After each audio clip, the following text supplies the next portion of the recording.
Halo guys, kembali lagi di sini di channel Mimin.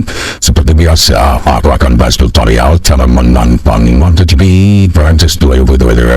Dan kali ini kita akan nobar via YouTube ya. Mohon maaf kemarin channelnya kena suspend, jadi tidak bisa kasih tutorial kembali. Tetapi sekarang kita sudah kembali lagi dan kasih tutorial kembali kepada kalian ya. Nah, bagaimana cara menonton MotoGP via YouTube? Apakah bisa? Kalian buktikan sendiri. Cuma channel ini yang bisa nobar via YouTube tanpa kena pin guys ya. Kalian bisa buktikan sendiri ya. Berhenti jam 7 malam ya, sebentar lagi kalian bisa nobar. Kalian ikuti terus tutorial ini, jangan kalian skip biar kalian paham cara menonton, menemukan channel YouTube Mimin ini. Oke, langsung ke tutorialnya.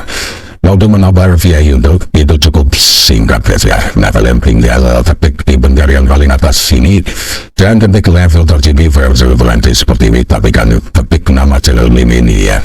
Untuk khusus menobar MotoGP itu di sini guys.